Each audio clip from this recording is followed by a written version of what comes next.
Hello and welcome to English 111 Online, the summer course from Shaw University. My name is Professor Jason Morgan. I will be your instructor. This video is going to introduce the course in general and also what we're doing in week 1. Before we get started, I want you to take a deep breath and then relax for a second and understand that semesters are generally 16 weeks long. This class is 6 weeks long. So we have to jam 16 weeks worth of work into 6 weeks. If you're thinking, oh my gosh, that sounds like a lot of work in a short period of time, you would be correct. So as we go through this, you're thinking, wow, that's a lot of work. It is, but again, it's for a short period of time. Instead of a marathon, we are doing a sprint, as it were. All right. Again, this is an online course, so we don't ever meet face-to-face.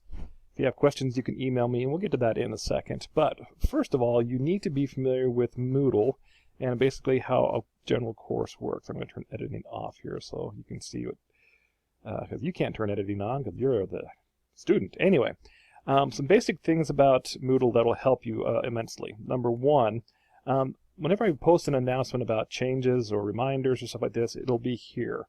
When I post an announcement, it'll also send you an email to your Shaw email address.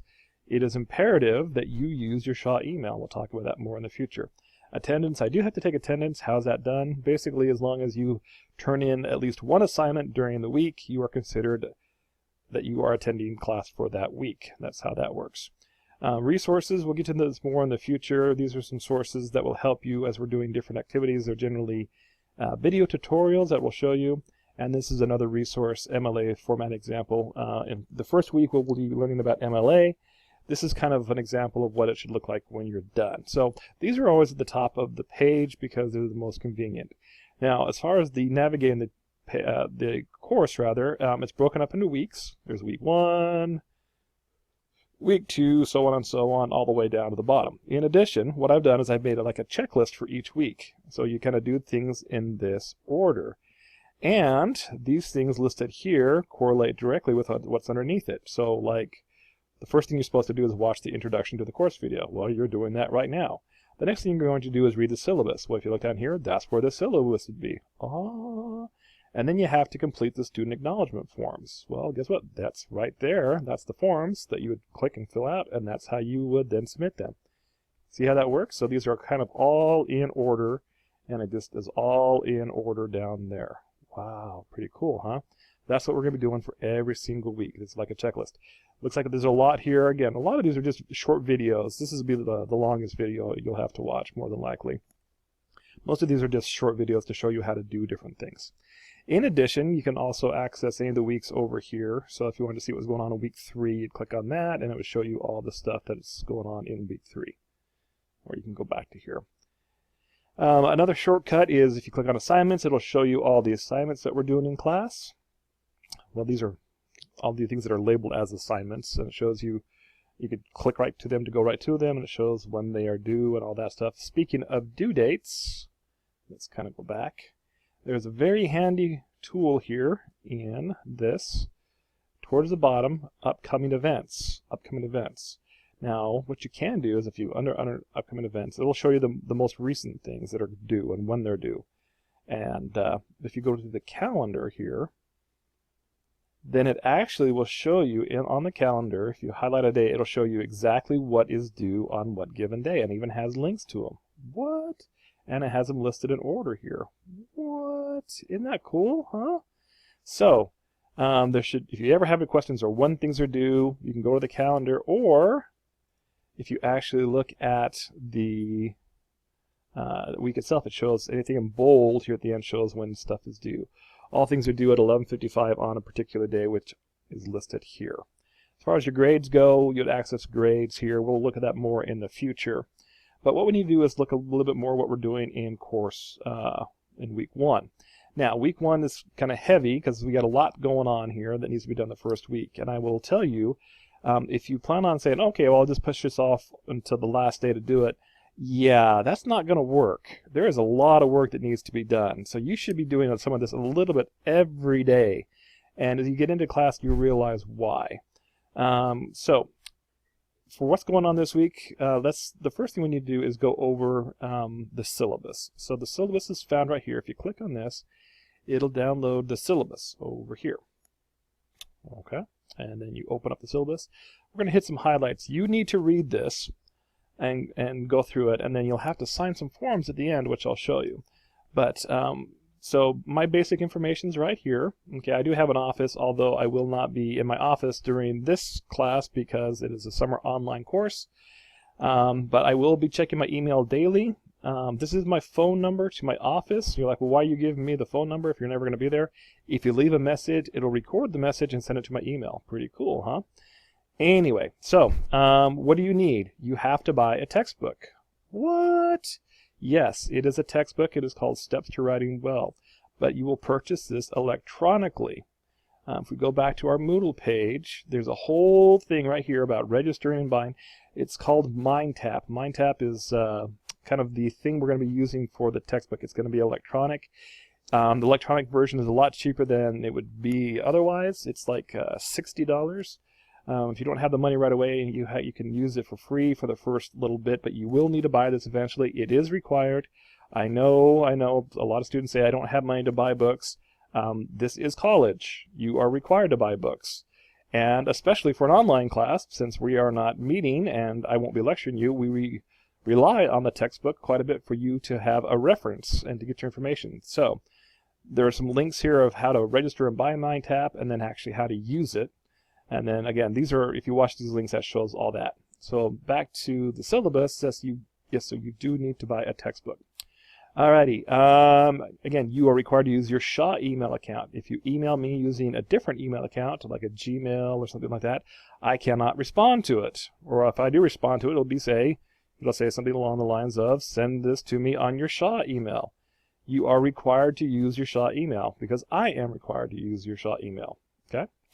What else is kind of, again, you're going to be reading through all this kind of stuff. I'm just kind of going to hit some of the highlights that's important. As far as late assignments go, I do accept late work, although it is 25% off for each day that it is late. So if something was worth 100 points and you submitted it a day late, then that would be the highest you could get on it is a 75. 2 days late, the highest you could get on it would be a 50. Yeah, that adds up in a big hurry. Now, what I mean by day late, so if something's due at 11:55 p.m. and you stay up and you turn it in and say, oh, I don't know, 1 o'clock in the morning, oh, that's just a couple of hours late, it's still late. Yeah, so if you know that something's coming up, then, and you're going to have an issue, you need to contact me prior to the date of the assignment, okay? And I will probably, no, I probably will, not, there's no probably about it, I will ask for documentation. If your reason for needing an extension on an assignment is I'm going out of town with my friends, no. Or we're having a family reunion that week, no. These are not excuses that are viable for this class. You knew when this class was going to be, and you were required to get the work done, okay? So this is kind of like really dramatic stuff that, death of a loved one, something along that lines. Okay. Again, you have to use your Shaw email. Again, that's highlighted right there. Okay, so let's see. Oh, yes. Again, requests for extensions must be made in advance and must be accompanied by appropriate written documentation if the excuse is acceptable by the instructor. Again, computer problems is not an acceptable excuse. That's not okay. And I'm hearing from students who take online courses, oh, but I was having problems with my phone and I couldn't upload my assignment. If you're using only your smartphone to take an online class, that's an issue because you need to be able to access things that your smartphone may or may not be able to do. You're going to have to write stuff in MLA formatting, all sorts of different things. You need a computer to actually take an online class, just saying. Alrighty, what else? Okay, so that breaks down how the grades are going to work. MindTap, which is the book, and it has the activities in the book, that's worth 20% of your grade. So if you don't get the book, the highest you could get in the class would be an 80. WP stands for Writing Project 1, Writing Project 2, Writing Project 3, and then the final assignment and exam. So those are all worth 20%, equal of 100. Again, you have to submit all the work via Moodle. Email assignments will not be accepted. In week 2, I'll show you more how to do that. Grade breakdown is right here. That is set by the school. Okay, again, Internet and computer access. This is required by the school. Not having a computer or computer crashes are not acceptable excuses for late work. Okay, you got to have a backup plan. Always, always. If you wait to the very last minute on Sunday night to turn stuff in, then you are in a world of hurt if your computer isn't working and you can't get to another one. You've waited too long. Don't do that. I strongly suggest you use Google Chrome. As far as how to submit the files, I need it in the Microsoft Word format, either doc or docx. That's a mistake. That should be DOC. You don't necessarily have to have Microsoft Word if you have OpenOffice or something else. It's fine, but you have to save the documents as a Microsoft Word. If you don't know how to do that, ask somebody. Again, I am not technical support, but what the problem is, if people don't send it in one of these two formats, then generally I can't open it, I can't read it, I can't grade it. So if you send me something that I cannot open, you will get a 0 on it. So I'm telling you how to do that. Okay, what else? Oh, plagiarism. We'll have a whole lecture on plagiarism next week. But basically, if you cheat, you will get a 0 on that assignment. And you may even fail the class. Now, there is some confusion on what plagiarism is, so let me make it clear a little bit up front. If you copy and paste anything from the internet and put it into one of your papers, that is bad. Some people say, but that's research. No. This is a class about writing. Everything you're going to be submitting is your own writing. Therefore, if you look on the internet and find other things, copy and paste them and put them in, that is plagiarism. You didn't write that. Therefore, you should not get credit for it. In addition, you cannot use papers that you've used in previous classes. You can say, but why not? That's my work. Okay?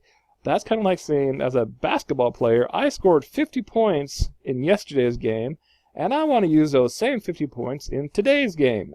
No, you're playing a different game. You have to do all the work for this class.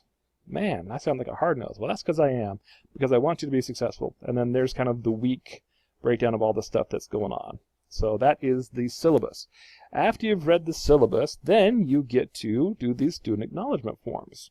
That's pretty easy. You just click on this. Again, whenever you click on these, it'll download it over here. So we're going to open the student acknowledgement form. You're going to print these up. There's 2 pages. Okay. You need to fill it all out.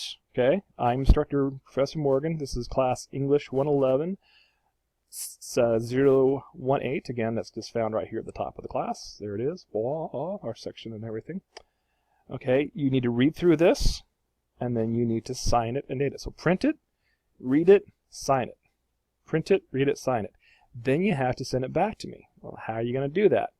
Okay. Well, the link is right here, the student acknowledgement form. So you'd click on this, and then you'd upload the files. Now, you can either scan in your signed files if you have a computer that can scan in programs, or if you have a smartphone, you can take a picture of your signed documents, and then you can upload those pictures. Either one is fine as long as I can read them and they're legible.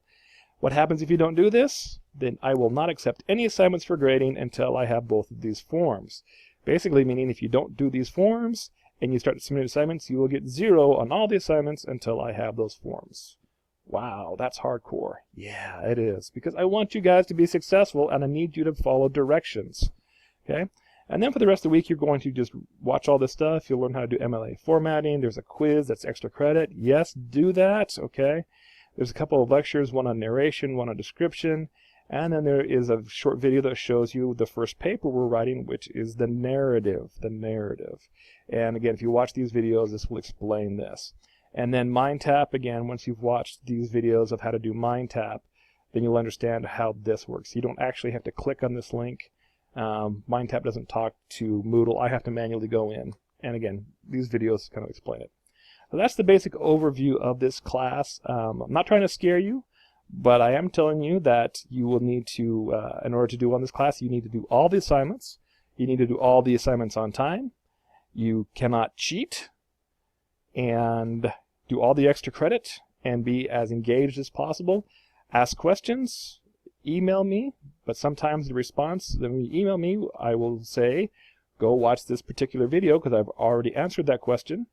Like if you say, hey, how do I use MLA formatting? I'll say, go watch the MLA formatting video. It'll explain it more than I could do over the email. So there you go. Now, go get